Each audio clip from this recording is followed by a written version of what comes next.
Hello, I'm Michael Saxon, and this is the Policy Christian channel, the only channel I'm aware of where you'll find a Christian talking about social policy from a biblical position designed to both save Western civilization, restore it, and also resurrect and rebuild the Western church through effective evangelism. I talk in this channel about a Christian politics that brings policy issues under the umbrella of the Next Generation Church Evangelism Strategy, a strategy found in my book, Next Generation Church, NGC, a church resolved to grow expansively and spark the restoration of Western civilization. And this book's available on Amazon.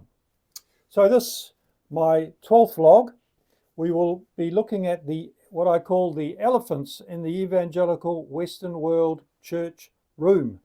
I'll be reading from a piece I wrote on this topic that church leaders do not want to hear and do not want to see their congregations exposed to. And of course, Christian publications are also very wary of it. I'm going to simply read the article and leave you to draw your own conclusions. I'll leave a link below in the description so that you can email me if you want a copy for yourself. And in it, you'll see all the script time. So here we go. The 10 elephants crowding the evangelical room. That's the title. If there's one verse in the Bible that should pull all evangelicals up short, given the times in which we live, it is Proverbs 25:26. Like a muddied spring or a polluted well are the righteous who give way to the wicked. I've quoted this before on these vlogs. The late Melvin Tinker lamented what he called the church's cultural resistance, and he made this observation in his 2020 book, That Hideous Strength, page 140. Quote, Christians form their own subculture, which may owe more to fear than to faithfulness. Such churches keep the world at a distance while making the occasional foray in evangelism.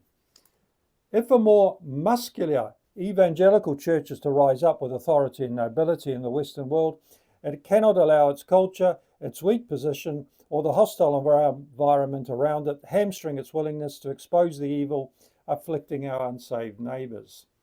Evangelicals must open their eyes to the herd of elephants we have allowed to occupy the church room.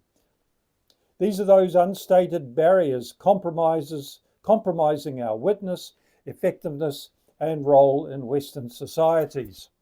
Christians habituated to the elephants no longer register the significance of Proverbs 25:26 and Luke 12:56, understanding the signs of the times. Every evangelical needs to be properly equipped to honor our Lord's instruction in the parables of the minas and talents to occupy until he comes. But the elephants are constantly trampling on the multiplication Jesus expects. So, next heading, the bull elephants. These are the major barriers compromising evangelicalism. The first and foremost, pietism, an emphasis on a personal faith, devotional meditation, church life, and contentment with the milk of doctrine have evangelicals distanced from the public square. This despite the fact that the prophets, Jesus, the Bible, and much of church history has Christianity challenging and shaping culture. You cannot say the West was built on Christianity and then abandon the forums where that was made possible. The next pachyderm elephant is dismissal of evil.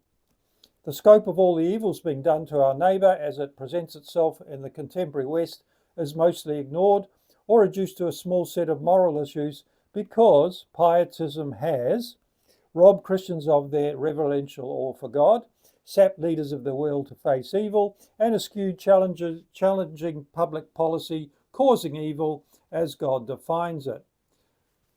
The next bull elephant, a crippled view of prophecy.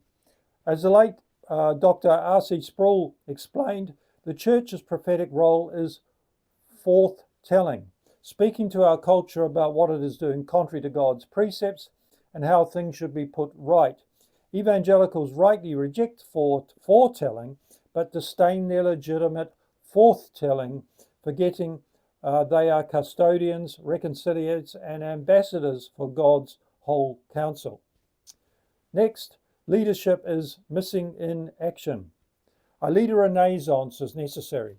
Leaders must reject their default commitment to the status quo as unsuited to our times. An effective cross-church strategy to enter the public square with a concurrent prophetic, transformative, and evangelistic message is needed and available. That's what this channel is all about, the Next Generation Church Evangelism Strategy. The ideological and social policy evil in our times can be leveraged evangelistically to save souls, strengthen the church, and offer healing to the nations. And now we come to the rest of the herd. These are the other significant pachyderms lurking in the church room. First, the watchmen are off the walls. Evangelicals paying little attention to the growing spiritual, physical, and existential forces at work are failing both practically and prophetically to warn their neighbours and that the walls of the Judeo-Christian West have been breached. A neo-pagan movement, strangely coupled to extreme Arabic, sectarianism, is likely to sweep like Sauron's orcs over everything. We might want to run, but we cannot hide. Ezekiel's watchman passage in Ezekiel 33:6 makes it crystal clear God will hold us accountable for the blood spilled due to our negligence. Fear and apathy, the next pachyderm.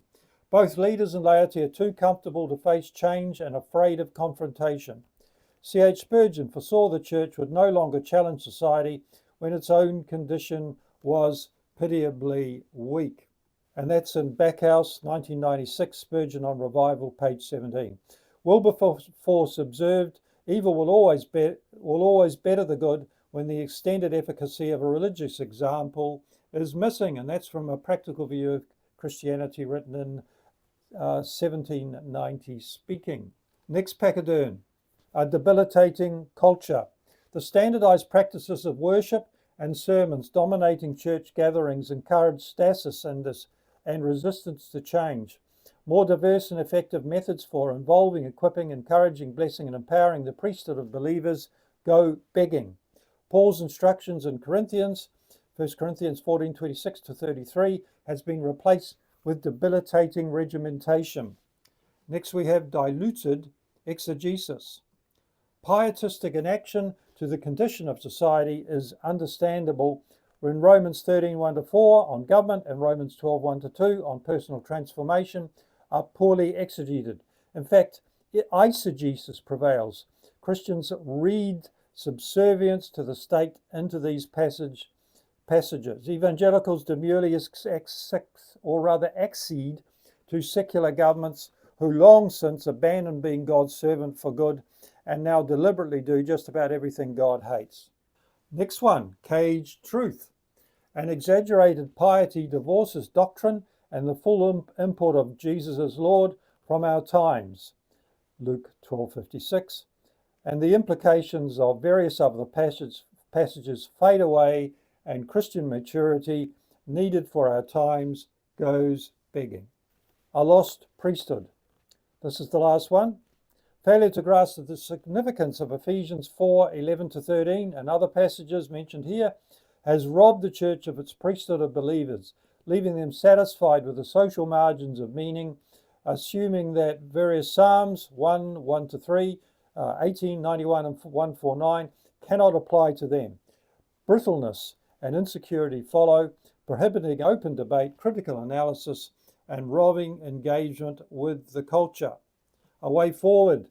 Wilberforce and the Clapham sect or group proved it was possible to build the church by being the forth-telling moral conscience of society. Unless evangelical churches commit to a suitable prophetic evangelism and public square strategy, which is what this channel is about again, they will continue to overlook Probs 25:26 quoted at the beginning and the Talent Mina command. Evil will continue, as Wilberforce said, to better the good. So that's it this time around. That's a slightly transmuted, if you like, version of the text in this article, but as I said, you can get it if you go to the description below. Now, in the next video, number 13, I will outline an approach, a biblical approach from 1 Timothy to holding our elders accountable for failing to teach the whole counsel of God, which underlies why all these elephants I've been talking about from this article exist. See you next time.